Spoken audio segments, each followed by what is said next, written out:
Hello and welcome back to another how to draw light video.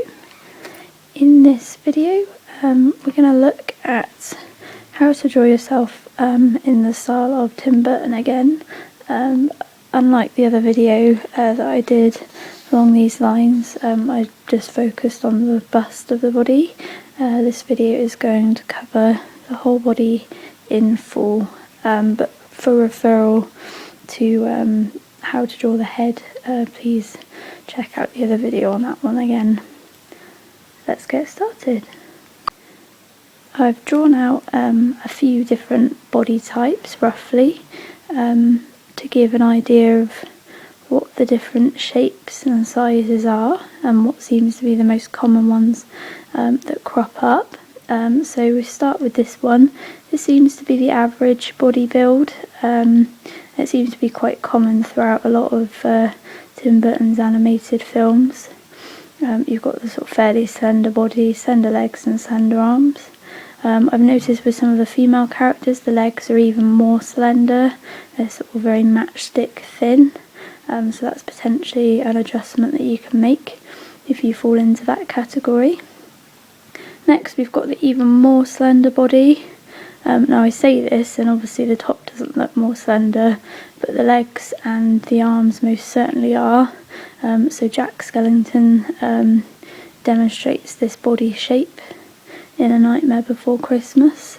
But again, if you're incredibly slender you could adjust this so you lose this sort of upside down pear shape of the top of the torso, and you could just slim that right down and narrow the shoulders ever so slightly. So that's your very thin body. Next you've got then the slightly rounder body, and a pattern I've noticed with this one is that there never seems to be much neck. With the slender ones you've always got quite a thin long neck, but the rounder ones they seem to lose the neck and the head is set lower down beneath the shoulders. Sometimes you get a bit of a hunchback with it and sometimes you don't, and you could use slender arms or not. The other thing to note is it's a lot shorter than the taller ones, which is quite a common pattern. It often seems to be a lot shorter. And the legs also only take up a very small amount of space, so the torso itself is quite long and then the legs are very short that poke out at the bottom, and they're often actually depicted poking out of little shorts, not full-length trousers.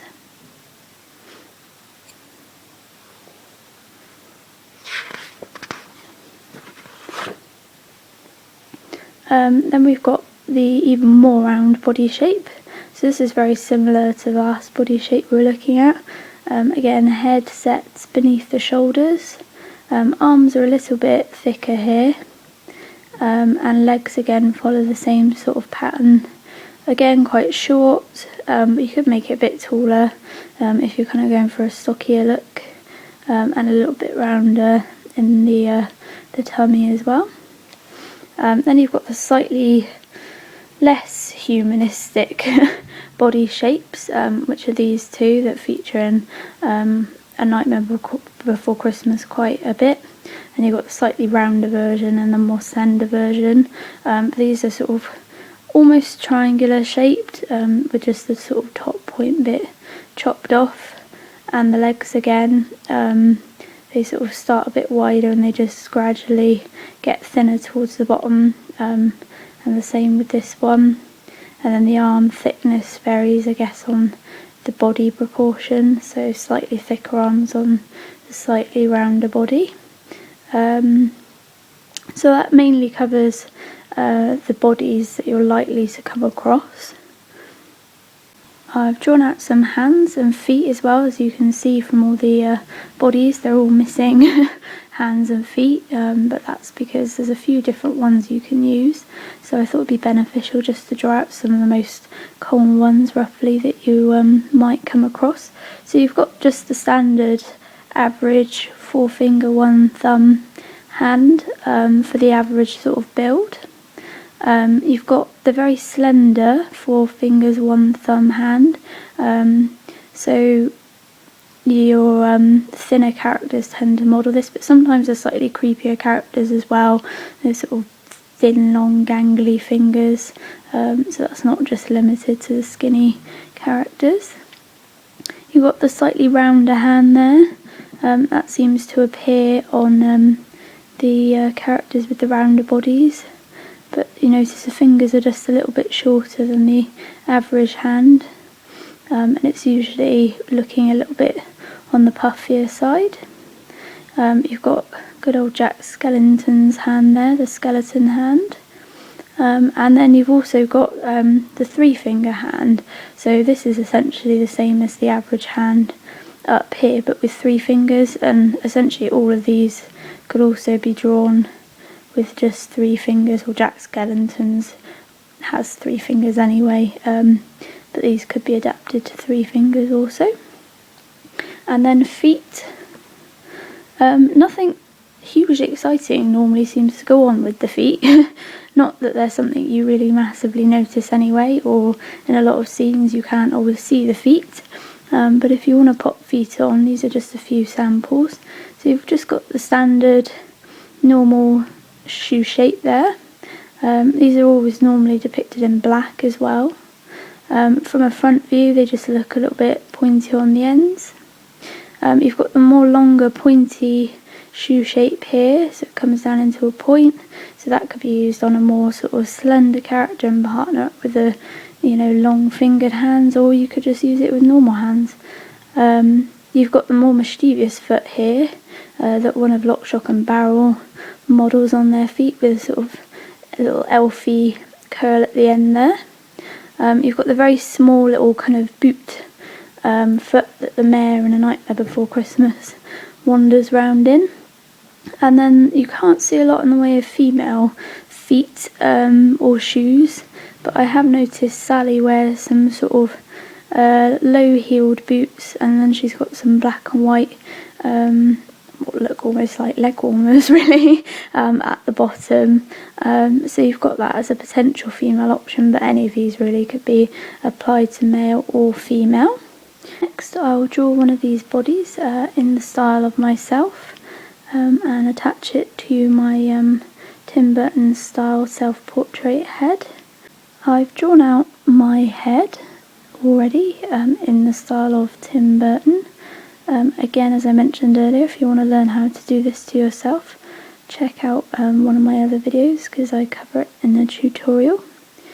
I've put the shoulders in ready, because that's about as much as the other tutorial covered. So we will add the rest from here. So I'm quite a slender person, so I'm going to go with the more slender body. I've put the long neck in already as well to start off with that. So let's carry on down from the shoulders.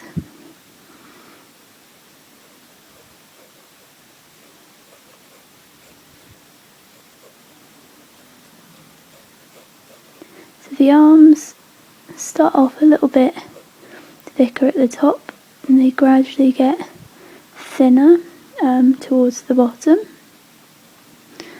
You curve that round to join it to the torso. And again, the torso starts off a little bit thicker at the top, but it curves down so it gets a bit narrow at the bottom. The other side of the torso in.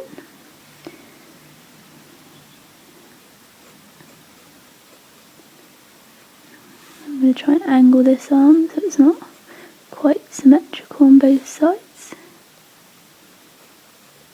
So again, a bit thicker at the top and just gradually getting thinner towards the bottom. Okay. I'll put the legs on next, and we'll come back and do the hands in a little bit. So the legs pretty much follow the same pattern as the arms. You can curve them out slightly over essentially where the thigh would be, just so you can emphasise them getting narrower towards the bottom.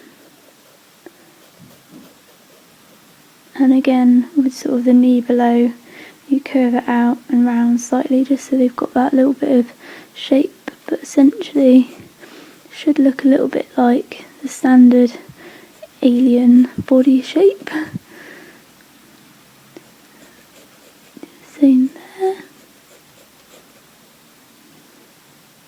So we have a basic body outline.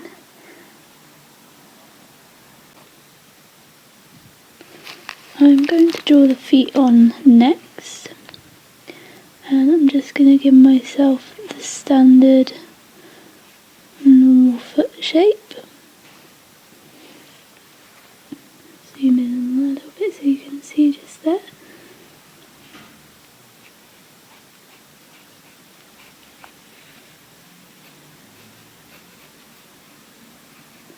Just slope it down slightly and then round it off at the bottom.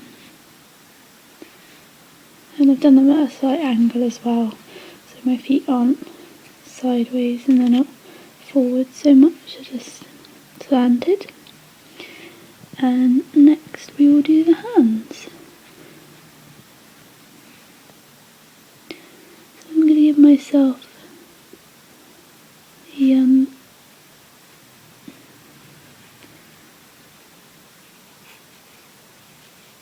long slendery fingers. My fingers actually are quite short, but they are quite bony where I need to fatten up a bit. So that's why I've chosen that shaped hand. See, I'm looking very mutiny now with my very thin long arms and big hands. I'll pop the other hand on now.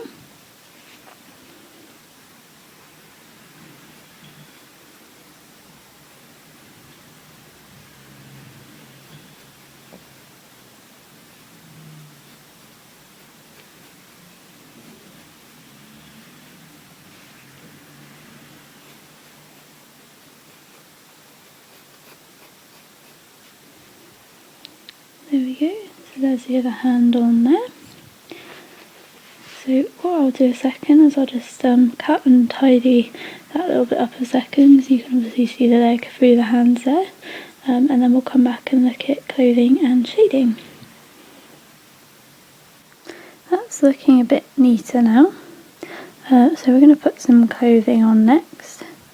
Now the patterns I've noticed with clothing is that generally the male characters most often tend to be dressed quite smart, casual, so smart shirt, just plain sort of black trousers or shorts.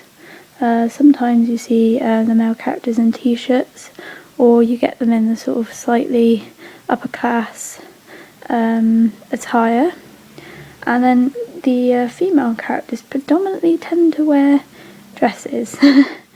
I'm not a huge dress person, so I'm going to actually give mine trousers and deviate away from that. Obviously feel free to make yours as feminine or as masculine as you want. You don't often see lots of bright colours either with the clothing. It's often quite dark, neutral colours, blacks, whites, those sorts of things. So I'm just going to pop some on now. So when I did the just the head self-portrait, I kind of covered about that much of the shoulders, and I actually put myself in stripes. So I'm going to do that again now. I'm going to put myself in a striped t-shirt, I think. Stripes tend to be quite common across a lot of the characters. I don't think there's many films where you don't see at least one character in striped clothing at some point or another. So let's pop some stripes on a second.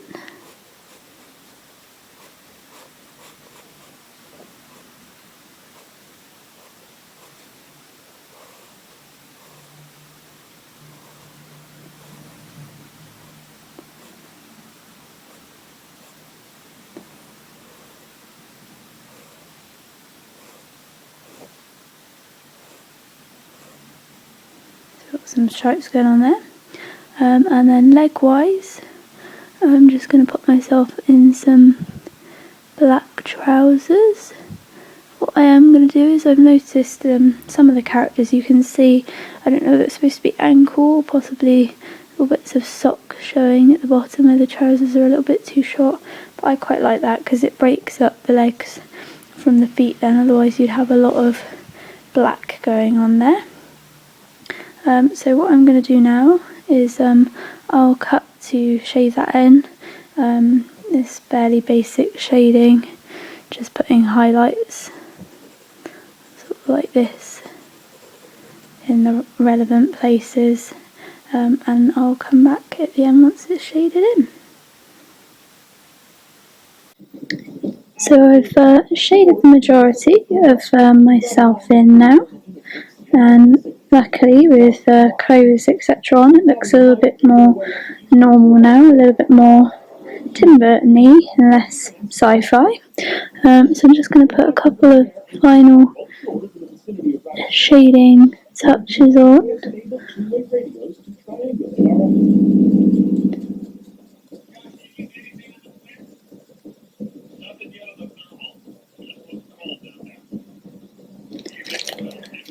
Put a shadow down the bottom here.